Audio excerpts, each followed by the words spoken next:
کراچی میں ایک اور کثیر منزلہ رہائشی عمارت گر گئی، درجنوں افراد ملبے تلے دب گئے۔ امدادی کارروائیاں جاری، پاک فوج کے جوان، انجینئرنگ کور کی ٹیم جدید آلات کی مدد سے ریسکیو آپریشن میں مصروف۔ لیاری کے گنجان آباد علاقے کے باعث مشکلات۔ نوٹس بھی آ گیا تھا، اچھا نوٹس آیا تھا، اچھا اس کے اندر سب میں لوگ رہ رہے تھے، ہر اپارٹمنٹ میں سب میں رہ رہے تھے، آج سامان بھی نکالا ہے، کچھ نکل بھی رہے تھے آج کے آج۔ کسی نے نا انہوں نے بولا تھا گرنے والی ہے اس لیے خالی کرو کہ آپ جاؤ کہیں بھی رشتے دار کے گھر۔ لیاری میں گرنے والی عمارت 2 روز قبل ایک طرف جھک گئی تھی۔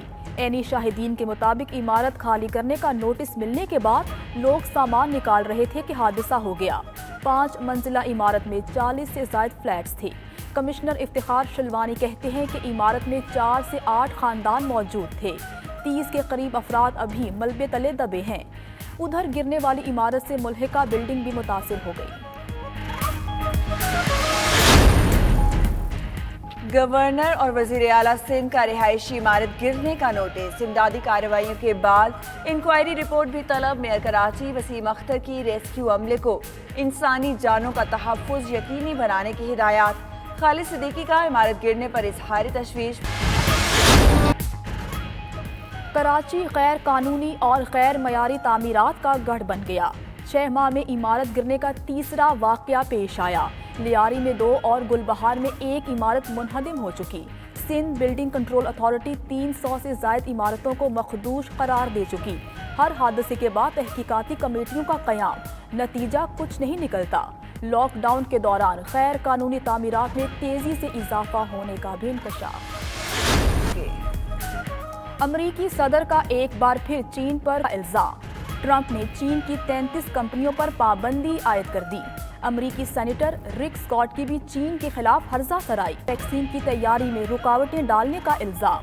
کہتے ہیں چین کی ویکسین کی تیاری میں رکاوٹیں ڈالنے کی انٹیلیجنس شواہد موجود ہیں۔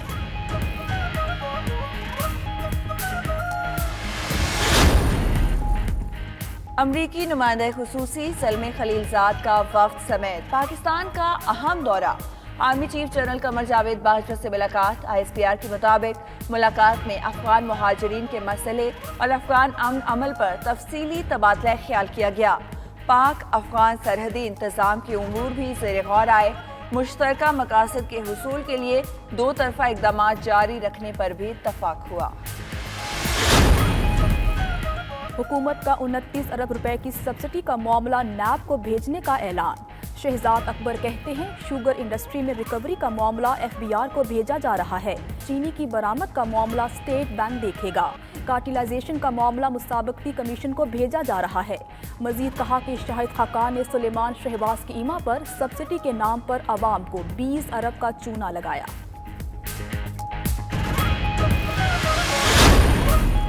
حکومت کا گندم کی بین الصوبائی نقل و حمل پر پابندیاں اٹھانے کا فیصلہ۔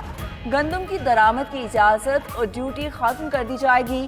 وزیر اعظم کی زیر صدارت اجلاس۔ گندم کی ضرورت پوری کرنے اور آٹے کی قیمتوں پر کنٹرول کے متعلق تبادلہ خیال ہوا۔ ادھر لاہور میں آٹا مزید مہنگا، 20 کلو تھیلے کی قیمت 972 روپے ہو گئی۔ چکی کا آٹا بھی 3 روپے مہنگا، 65 روپے فی کلو ہو گیا۔ وزیر اعظم کی زیر صدارت وفاق، پنجاب اور خیبر پختونخوا کے مجوزہ بجٹ کے حوالے سے اجلاس۔ دونوں وزراء اعلیٰ کی اپنے صوبوں کے آئندہ بجٹ کے محصولات اور اخراجات پر بریفنگ۔ عمران خان کی غیر ترقیاتی اخراجات میں کٹوتی اور ترقیاتی اخراجات بڑھانے کی ہدایت۔ کہا منصوبوں کی تکمیل کی خاطر نجی شعبے کے لیے آسانیاں پیدا کی جائیں۔ صنعتی شعبے اور زراعت کی ترقی پر خصوصی توجہ دی جائے۔ پیپلز پارٹی کے زیر اہتمام بلاول ہاؤس لاہور میں آل پارٹیز کانفرنس، نون لیگ، کاف لیگ، JUI اور JUP کے رہنماؤں کی شرکت۔ قمر زمان قائرہ کہتے ہیں کہ اپوزیشن کے خلاف نیب نیازی گٹھ جوڑ کھل کر سامنے آ چکا۔ رانا ثنا بولے حکومت اگر 18ویں ترمیم ختم کرنے میں سنجیدہ ہے تو اس میں تبدیلیاں کرا لے۔ پاکستانی تحقیقاتی ٹیم اہم شواہد لے کر وطن واپس آ گئی۔ ٹیم کے سربراہ ایئر کوموڈور عثمان غنی فرینکفرٹ سے اسلام آباد پہنچے۔ رپورٹ چند روز میں ایویشن ڈویژن میں جمع کروائیں گے۔ فرانسیسی ماہرین نے بلیک باکس اور کاکپٹ وائس ریکارڈر کو ڈی کوڈ کیا. کاکپٹ وائس ریکارڈر سے اہم معلومات حاصل ہوئی ہیں.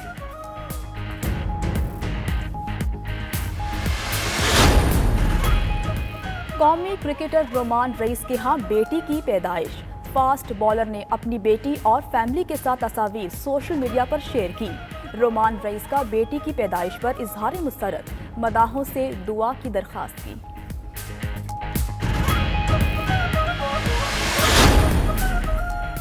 اور فن پاروں کی نمائش اور سماجی فاصلہ ساتھ ساتھ. جرمنی کے آرٹسٹوں کا نمائش کے لیے انوکھا اقدام.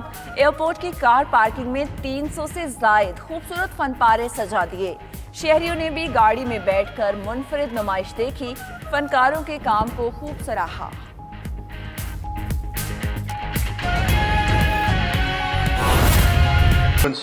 وہ پریس کانفرنسز نہیں کرتے اور وہ نہیں بنتا، اور پالیسی سازی جو ہے اس کے اوپر کام جو ہے وہ لوگ کرتے ہیں جو پالیسی والے طرف سے ہیں. نہ ہی اس کے اندر اگر کوئی لیگل ابہام ہوتا ابھی ثناءاللہ صاحب تو آپ سے اور مجھ سے بہت زیادہ لائق وکلا شوگر انڈسٹری کے لیے کام کرتے ہیں.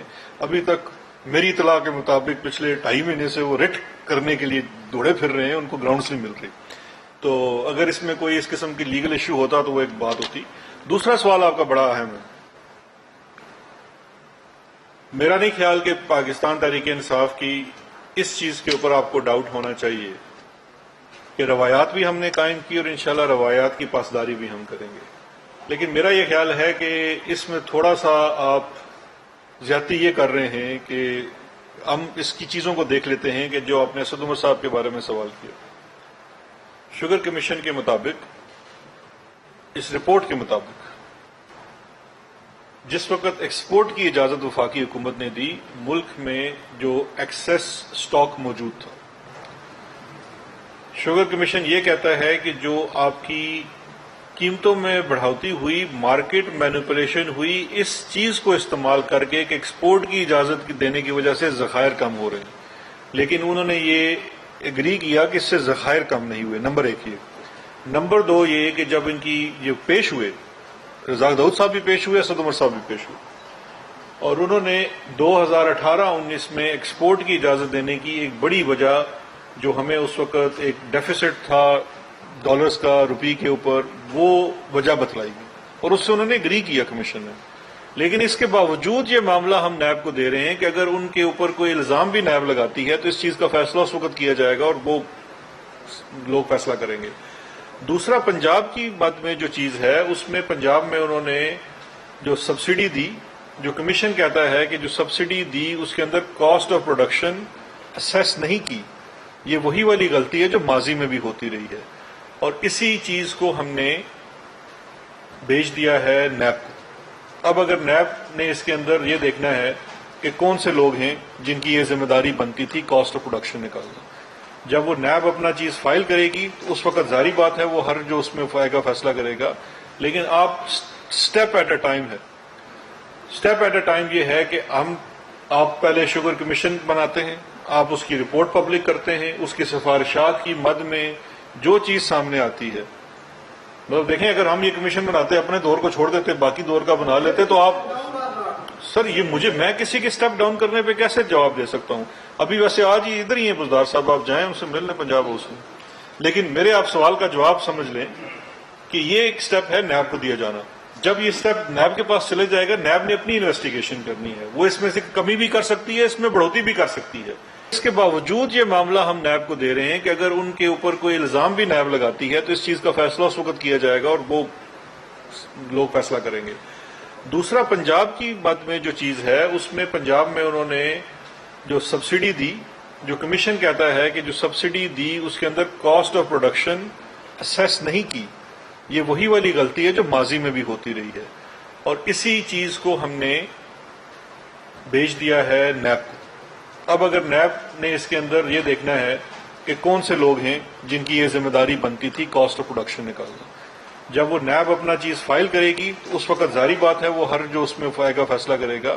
لیکن آپ سٹیپ ایٹ اے ٹائم ہے. سٹیپ ایٹ اے ٹائم یہ ہے کہ آپ پہلے شوگر کمیشن بناتے ہیں، آپ اس کی رپورٹ پبلک کرتے ہیں، اس کی سفارشات کی مد میں جو چیز سامنے آتی ہے. مطلب دیکھیں اگر ہم یہ کمیشن بناتے اپنے دور کو چھوڑ دیتے باقی دور کا بنا لیتے تو آپ سر یہ میں کسی کے سٹیپ ڈاؤن کرنے پہ کیسے جواب دے سکتا ہوں.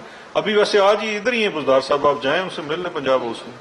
لیکن میرے آپ سوال کا جواب سمجھ لیں کہ یہ ایک سٹیپ ہے نیب کو دیا جانا. جب یہ سٹیپ نیب کے پاس چلے جائے گا, نیب نے اپنی انویسٹیگیشن کرنی ہے, وہ اس میں سے کمی بھی کر سکتی ہے, اس میں بڑھوتری بھی کر سکتی ہے.